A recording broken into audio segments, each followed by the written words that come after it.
एक दिन बबली कबूतरी लूसी को लेकर शॉपिंग करने जा रही थी। वो एक चिड़िया से टकरा जाती है। देख के नहीं चल सकती क्या? मुझे कितनी जोर से चोट लग गई। अरे बबली तू? हाँ, मैं यहाँ एक बड़े से घर में रहती हूँ। और तू बता, तू कहाँ रहती है? मैं तो यहाँ एक छोटी सी दुकान में काम करती हूँ और किराए के घर में रहती हूँ। इतने दिनों बाद मिली है और आज भी तू गरीब है। और मुझे देख, मैं कहां से कहां पहुंच गई। मेरी शादी एक बहुत बड़े अमीर कबूतर से हुई है। इससे मिल, ये मेरी बेटी है और इसने जो हेयर कटिंग कराई है वो पता है कितने की है? 10,000 की है। ये तो बहुत अच्छी बात है। मैं तेरे लिए बहुत खुश हूँ। तुम गरीब पक्षी खुश होने के सिवा और क्या कर सकते हो? खुद का तो कोई वजूद नहीं है। चल मैं अब चलती हूँ, मुझे काम पर जाने में देर हो रही है। बबली कबूतरी मुंह बनाकर वहाँ से चली जाती है। शॉपिंग करके जब घर लौटती है, अरे कालू नौकर, मेरे लिए एक गिलास ठंडा पानी लेकर आ। अभी लाया मैम साहब, ये लीजिए मैम साहब। कितनी देर से हम घर में आए हैं, लेकिन तुझे सुनाई नहीं दे रहा था कि पानी भी दे दूं? पानी पी लो मालकिन। और मुझे कुछ पैसे एडवांस में चाहिए थे। मेरी बहन की तबीयत बहुत ज्यादा खराब है, मुझे गांव जाना है। क्यों, क्या हुआ तेरी बहन को?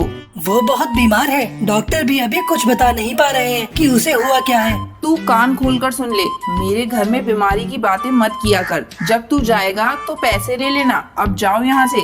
दूसरे दिन कालू, मैम साहब, आपने कहा था ना कि तुम गांव जाना तो मुझसे पैसे ले जाना। आज शाम के 6 बजे की मेरी बस है। अगर आप पैसे दे देती तो बहुत अच्छा होता।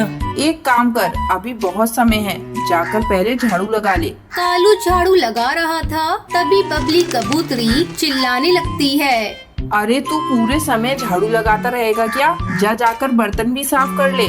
मैम साहब, मुझे गांव जाने में देर हो रही है। अगर तुझे पैसे चाहिए तो मैंने जो कहा है वो तो तुम्हें करना ही पड़ेगा। थोड़ी देर बाद, मैम साहब, मैंने सारा काम कर लिया, अब तो मुझे पैसे दे दो। कौन से पैसे? तूने मुझे पागल समझ रखा है क्या? अगर तू गांव चला गया तो घर का काम कौन करेगा? मैं इतनी बेवकूफ नहीं हूँ जो तुम्हें पैसे दे दूँ। जाकर रात का खाना बना। कालू रोता रोता किचन की तरफ जा रहा था, तभी बंटी कबूतर ऑफिस से आता है। अरे कालू, तू रो क्यों रहा है? मालिक, मालकिन ने मुझे पैसे नहीं दिए गांव जाने के लिए। अगर मैं गांव नहीं गया तो मेरी बहन की मौत हो जाएगी, तो मैं अपने आप को माफ नहीं कर पाऊंगा। साहब, मेरी बहन बहुत बीमार है। ये ले पैसे और तू जल्दी गाँव जा। अब बबली सेठ कबूतर से सारा घर का काम करवाने लगती है और खुद फोन पर अपनी सहेलियों से घंटों बातें किया करती। अरे क्या बताऊँ तुझे, आजकल मेरा नौकर गांव चला गया है, लेकिन मैं भी कुछ कम नहीं। मैंने इनको ही काम पर लगा दिया। मुझसे तो घर का कोई काम नहीं होता। अरे कहाँ रह गए? इधर आओ। कान में रुई ठूस रखी है क्या? कब से चिल्ला रही हूँ, जल्दी इधर आओ। क्या बात है बबली, तुम क्यों चिल्ला रही हो? देखो, कान खोलकर सुन लो, मुझसे कोई उम्मीद मत रखना। सारा काम आज से तुम्ही को करना पड़ेगा। तुमने नौकर को छुट्टी दी है और तुम्ही अब झाड़ू, बर्तन, पोछा और मेरे कपड़े भी धोगे। और लूसी को भी तुम्हें ही तैयार करना होगा। लेकिन बबली, मुझे तो मॉर्निंग में ऑफिस भी जाना होता है। ठीक है, तो सारा काम रात में करो और सुबह जल्दी उठकर काम करो। तुम्हें बड़ा शौक था नौकर को छुट्टी देने का, अब भुगतो। और ऑफिस से जाने से पहले अपना क्रेडिट कार्ड मुझे देते जाना। मुझे आज शॉपिंग भी करनी है। बंटी सेठ अपनी घमंडी पत्नी के व्यवहार से बहुत ही दुखी था। डेली ऑफिस लेट पहुंचने के कारण बंटी का बॉस उसे काम से निकाल देता है। कई महीने बीत जाते हैं, बंटी कबूतर को कोई ढंग की नौकरी नहीं मिलती। इस बीच उनका गाड़ी बंगला बिक जाता है। वो सभी रोड पर आ जाते हैं। तब बंटी कबूतर बबली से कहता है, ये सब तुम्हारे घमंड के कारण हुआ है। तुमने गरीब की बद्दुआ ली है। ये सब उसी का नतीजा है कि आज हम लोग भी गरीब हो गए। बहुत समय पहले राजस्थान के जंगल में टूनी चिड़िया अपनी बहू टुनटुनी चिड़िया के साथ रहती थी। शादी के कुछ साल बाद ही टुनटुनी चिड़िया के पति की मौत हो गई थी। पति की मौत के बाद टुनटुनी चिड़िया ने कुछ गाय को पाल लिया और उसका दूध बेचकर घर का खर्च चलाने लगी। एक दिन टूनी चिड़िया की बहू टुनटुनी चिड़िया उससे कहती है, माँ जी, मुझे बहुत ही स्वादिष्ट दही जमाना आता है। मैं सोच रही हूँ दूध के व्यापार के साथ साथ क्यों ना हम लोग दही जमा कर बेचे। हमारी आमदनी दुगनी हो जाएगी। फिर हम पिंकी को अच्छी शिक्षा दे पाएंगे। बहू, तुम्हारा विचार तो बहुत अच्छा है। ऐसा करती हूँ, मैं 2-4 गाय और खरीद लेती हूँ। अब दोनों सास बहू दूध के साथ साथ दही जमाकर बेचने लगी।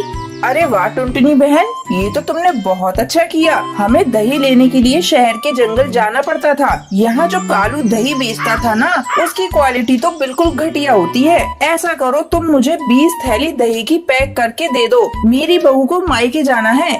अभी देती हूँ हरी काकी। इस तरह जंगल के पक्षी टुनटुनी चिड़िया से दही खरीदने लगे। एक दिन जमींदार कड़कनाथ सेठ टुनटुनी चिड़िया की दुकान पर आता है। टूनी, मैंने सुना है तुम्हारी बनाई हुई दही बेहद स्वादिष्ट होती है। हाँ हाँ मालिक, आपने बिल्कुल सही सुना है। अब अपने मुंह से क्या तारीफ करूँ। ये लीजिए, इसे खाकर बताइए इसका स्वाद कैसा है। टुनटुनी चिड़िया जमींदार को दही खाने के लिए देती है। वाह वाह, इसका स्वाद बेहद लाजवाब है। बस मुझे ऐसी ही दही चाहिए। मेरे बेटे की शादी 2 दिन बाद है। मुझे दही बड़े बनवाने हैं, तो तुम मुझे 10 किलो दही दे देना। मिल जाएगा मालिक। ये सब देखकर कालू कौआ जल भुन जाता है। मैं इस टुनटुनी को नहीं छोड़ूंगा। इसकी वजह से मेरा धंधा चौपट हो गया। इसे तो मैं सबक सिखा कर रहूंगा। अगले दिन टुनटुनी चिड़िया अपनी सास टूनी के साथ मिलकर जमींदार के लिए दही जमाती है और उन्हें रखकर अपने गाय को दाना पानी देने दोनों सास बहू चली जाती हैं। उधर कालू कौआ बहुत सारे नींबू लेकर टुनटुनी चिड़िया के घर आता है और उनका रस निकाल कर रख लेता है। घर में किसी को न पाकर कालू कौआ बहुत खुश होता है। अब देखता हूँ ये टुनटुनी चिड़िया जमींदार को कैसे दही देती है। जब ये कड़वे दही बड़े जमींदार के मेहमान खाएंगे तो थू थू करने लगेंगे। फिर जमींदार इन दोनों सास बहू को मौत के घाट उतार देगा और मेरा रास्ता भी साफ हो जाएगा। इस तरह कालू कौआ साथ में लाए हुए नींबू के रस को सारे दही में मिला देता है और चुपचाप वहाँ से चला जाता है। थोड़ी देर बाद दोनों सास बहू गाय को दाना पानी देकर घर वापस लौटती है। माँ जी अब जल्दी चलिए, हम लोग कड़कनाथ के यहाँ ये सारे दही के पैकेट पहुँचा देते हैं। तभी पिंकी चिड़िया स्कूल से घर वापस आ जाती है।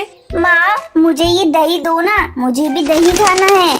नहीं बेटा, ये दही जमींदार के यहाँ देने हैं। बहू जब पिंकी को दही खाने का मन है तो उसे एक पैकेट दही का दे दे। टुनटुनी चिड़िया पिंकी को एक पैकेट दही दे देती है। जैसे ही पिंकी दही खाती है, आथू, माँ ये दही तो बहुत कड़वा है। फिर टुनटुनी चिड़िया दही को टेस्ट करती है। अथु, हाँ माँ जी, ये दही तो सचमुच में कड़वा है। अब हम लोग क्या करेंगे।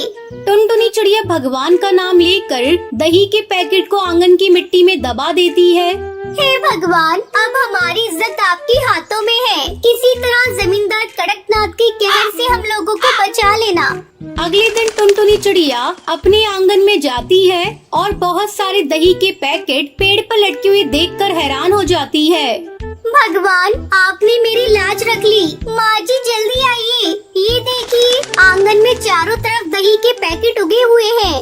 टूनी चिड़िया भी दही के पैकेट पेड़ पर लटकते हुए देखकर हैरान रह जाती है। फिर जल्दी जल्दी दोनों सास बहू दही के पैकेट को तोड़ती हैं और जमींदार के घर पहुंचा देती हैं। उस दिन के बाद से टुनटुनी चिड़िया उस पेड़ पर लटके दही के पैकेट को भी अपनी दुकान पर बेचने लगती है। सभी उस दही को खाकर तारीफ करते हैं। इस तरह टुनटुनी चिड़िया अपने परिवार के साथ खुशी खुशी रहने लगती है।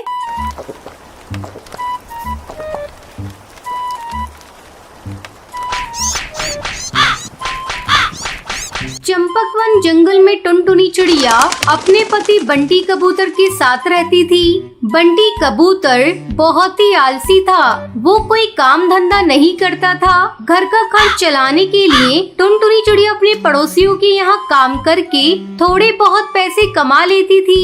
एक दिन टुनटुनी चिड़िया 2 अंडे देती है। हे भगवान, कुछ ही दिनों में लंडू से बच्चे बाहर आ जाएंगे। घर का खर्च बढ़ जाएगा। मैं अकेली कैसे 2 बच्चों को पालूंगी। मेरा पति आलसी और निकम्मा है। इससे तो कोई उम्मीद करना ही बेकार है। इस तरह कुछ दिन गुजर जाते हैं। एक दिन टुनटुनी चिड़िया अपने पति पर गुस्से से चिल्लाने लगती है। अरे तुम कैसे पति हो, तुम्हें शर्म नहीं आती। अपनी पत्नी की कमाई खाते हुए कुछ ही दिनों में अंडे से बच्चे बाहर आ जाएंगे। मेरा नहीं तो कम से कम अपने बच्चों का सोचो। क्या तुम नहीं चाहते हमारे बच्चे भी दूसरे पक्षियों के बच्चे की तरह आराम से जिंदगी गुजारे? तुम्हें तो चुल्लू भर पानी में डूबकर मर जाना चाहिए। कमबख्त, तू मुझे चैन से सोने भी नहीं देती, जब देखो तब चिक चिक करती रहती है। जा, मैं नहीं कर रहा तेरे बच्चों की देखभाल। मैंने नहीं कहा था तुझे बच्चे पैदा करने को, तूने पैदा किए हैं, अब तू ही इन्हें पाल। अब मैं तेरे साथ एक पल भी नहीं रहूंगा, मैं ये घर छोड़कर जा रहा हूँ। बंटी कबूतर हमेशा के लिए घर छोड़कर चला जाता है और टुनटुनी चिड़िया उसे देखती रह जाती है।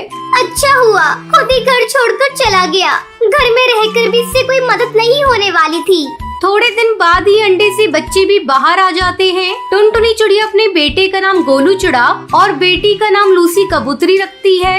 मैं अपने बच्चों को वो सभी खुशियाँ दूंगी जिसके मेरे बच्चे हकदार हैं। क्या हुआ अगर इनका बाप नहीं है, मैं माँ और बाप दोनों का प्यार दूंगी। इस तरह 2 महीने गुजर जाते हैं। बच्चे थोड़े बड़े हो जाते हैं। बारिश का मौसम भी शुरू हो जाता है। कई दिनों तक लगातार बारिश होती रहती है। क्या करूं? ये बारिश तो कहर बनकर बरस रही है, रुकने का नाम ही नहीं ले रही है। बारिश के कारण काम पर भी नहीं गई और घर का भी सारा राशन खत्म हो गया है। मैं तो भूखी रह लूंगी, लेकिन बच्चों को भूखा कैसे रखूं? तभी उसके पास लूसी कबूतरी आती है। क्या कर रही हो माँ? मुझे भूख लगी है, जल्दी से मुझे भोजन दो। तो रुक लूसी कबूतरी, थोड़ी देर बाद मैं पड़ोस वाली सुंदरी कौवी के यहाँ से भोजन मांग कर लाती हूँ। तब तक तू थोड़ा पानी पी ले। नहीं माँ, मुझे पानी नहीं पीना। 2 दिनों से तुम हम लोगों को केवल पानी ही पीने के लिए दे रही हो। मैं मजबूर हूँ बेटा, इतनी बारिश में मैं बाहर जाऊँ भी तो कैसे? तभी गोलू चिड़ा जोर से रोने लगता है। किसी तरह टुनटुनी चिड़िया उस बारिश में अपने घोंसले से बाहर निकलती है। तू अपने भाई की देखभाल करना, मैं अभी भोजन का इंतजाम करके आती हूँ। टुनटुनी चिड़िया पास वाली सुंदरी कौवी के घर जाती है। सुंदरी कौवी, अरे सुंदरी कौवी, जल्दी बाहर आओ, मेरी मदद करो, मुझे थोड़ा अनाज दे दो, मेरे बच्चे भूख से तड़प रहे हैं। इतनी बारिश में मैं तुम्हारी कोई मदद नहीं कर सकती टुनटुनी चिड़िया, तुम यहाँ से चली जाओ। फिर टुनटुनी चिड़िया अपनी सहेली टूनी चिड़िया के घर जाती है। उसकी सहेली बहुत ही अमीर घर की थी। टूनी बहन, मेरे बच्चे 2 दिनों से भूखे हैं, दिन भर पानी पीकर रहते हैं, तुम मेरी मदद करो, मुझे कुछ अनाज दे दो जिससे मैं अपने बच्चों का पेट भर सकूं। ये लो टुनटुनी चिड़िया, 1 बोरी अनाज, इससे तुम्हारा कुछ दिनों तक काम चल जाएगा। अब जल्दी अपने घर जाओ और जाकर अपने बच्चों को भोजन कराओ। तुम्हारा बहुत बहुत धन्यवाद टूई बहन, तुमने सच्ची सहेली होने का फर्ज अदा किया है। टुनटुनी चिड़िया जल्दी जल्दी अनाज लेकर अपने घर आती है और दोनों बच्चों को खाने के लिए अनाज देती है। दोनों बच्चे भरपेट भोजन करके सो जाते हैं। कुछ दिनों बाद बारिश रुक जाती है और टुनटुनी चिड़िया फिर से अपने काम पर जाने लगती है। फिर टुनटुनी चिड़िया खुशी खुशी अपने बच्चों के साथ रहने लगती